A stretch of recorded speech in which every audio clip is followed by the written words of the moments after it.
How to harness the powers of the light and the shadow on today's Oberon Spirituality.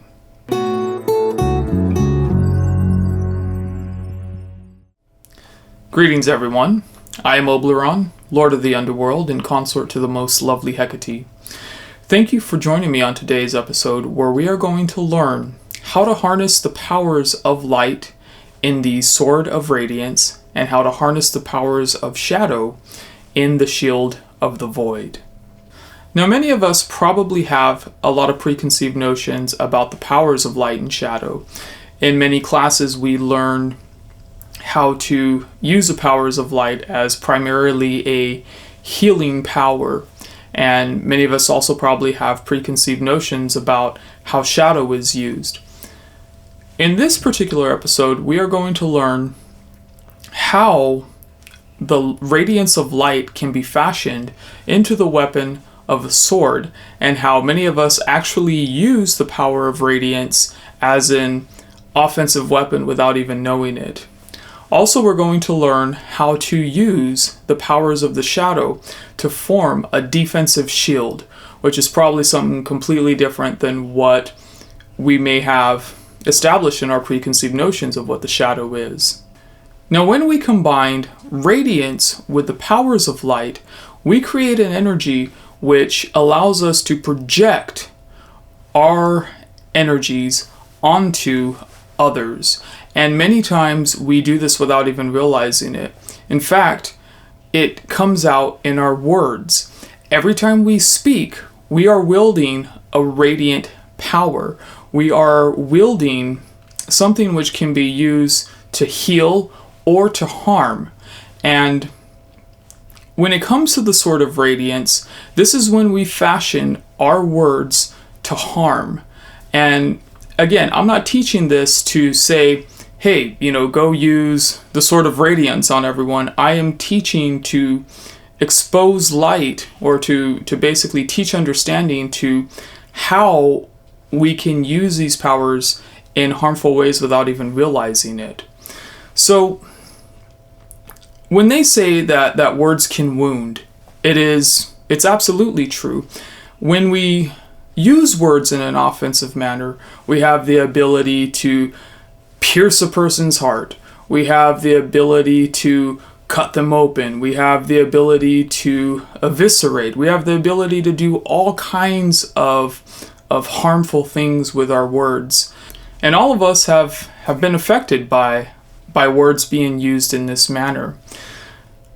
Words are very powerful. That's why we also have spells, which are basically incantations of words. They are the projection of our intentions. They are the projection of our thoughts. And when we do not control our words, that's when we wield the Sword of Radiance. Now, if you go back to my video, Feminine Radiance and Masculine Void, you'll learn that the powers of radiance are predominantly feminine, and the Sword of Radiance is no exception. The Sword of Radiance is a weapon which women have a tendency to use very well. Women are masters of psychology. They are masters of words. They are masters of learning how to ask questions to be able to shape an outcome. While men, on the other hand, we have a tendency to use the void, which means we have a more natural ability to use the Shield of the Void. We absorb the burdens. We absorb those words. Now, for women, the Sword of Radiance is a very necessary tool.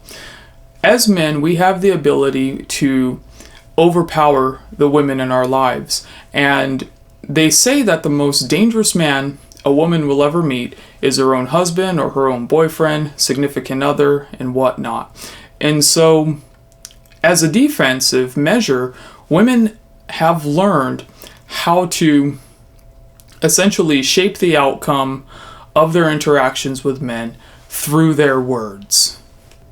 Men are essentially like a double-edged sword to a woman. So what a woman finds attractive in a man is also that which is threatening, which is why in the psychology of Carl Jung, the character of the animus, or the unconscious man in every woman, is also somewhat of a threatening figure in a woman's dreams. And this is in stark contrast to, let's say, the anima of a man, where his dreams of the anima are primarily sexual in nature most of the times. Now, as men, we naturally have the ability to harness the powers of shadow, which means that by default, we use the shield of the void.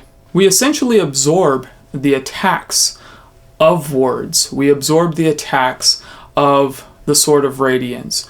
We also have a tendency to bear the brunt of the negative emotions which are thrown towards us too. This is why as men, we are less radiant with our words. We are generally more silent.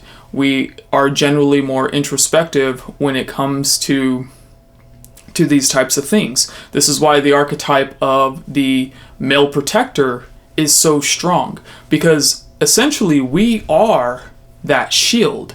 We are the shield that absorbs those burdens of life, that absorbs those attacks. This is also why many times when men have a tendency to argue too much or to speak too much, we actually take on more feminine qualities because of the concept of the sword of radiance. Now, throughout many cultures and traditions, the most effective way to come into fruition as a sovereign being is to have the ability to wield both the light and the shadow, which means that if, as men and women, we know how to use both the sword of radiance and the shield of the void, we can essentially live a higher and better life for ourselves. So to effectively use the sword of radiance means to always be mindful of what you're speaking and even what you're thinking and what you're projecting outwards into the world. And the way to do this actually coincides with many of the traditional teachings that we have learned with regards to, let's say, tapping into the powers of source, tapping into the powers of the light. That's what we're all taught in pretty much every spiritual or new age class. So tap into the Most High. And are you essentially speaking and acting in the highest and best manners? Are you considering the consequences of your action? Are you always connected to source energy when you are projecting your thoughts or saying your words? And if you find that you're not, well, just take a step back.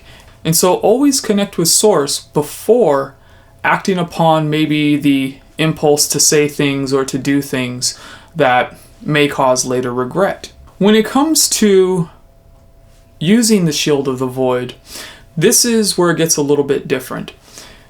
For those who are used to doing shadow work, this is where we begin to summon essentially the void. Now you can summon the void by summoning the shadow from the underworld, or if you're uncomfortable with tapping into underworld energies, you can even tap into the black hole at the center of our galaxy, because both the underworld and the black hole are sources of void energy.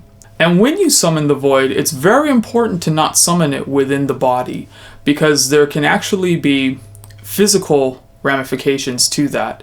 When I first summoned the void, I actually summoned it into my heart chakra, and I was able to actually get my heart to palpitate. So I don't recommend that. Make sure to always summon the void outside of your body. And imagine essentially the void is outside of your body, and any words, any actions which may cause you pain that others do upon you, send it to that shield, send it to that void.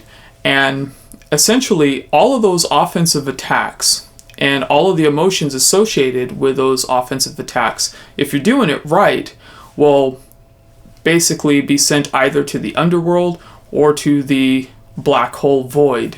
Now, another way to summon the powers of the shadow and the void is to actually wrap your body in an armor of void energy instead of imagining a shield.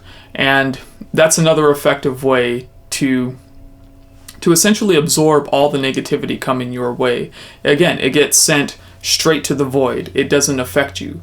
But again, always be careful about allowing the shadow into your body, because like I said, there can be physical ramifications to that. In my own personal practice, I find it very helpful to actually summon the Sword of Radiance within the body, and again, when connecting with Source, and essentially take on the healing properties of the light to be able to act in the highest and best ways and to speak in the highest and best ways, while simultaneously summoning the armor of the void around you.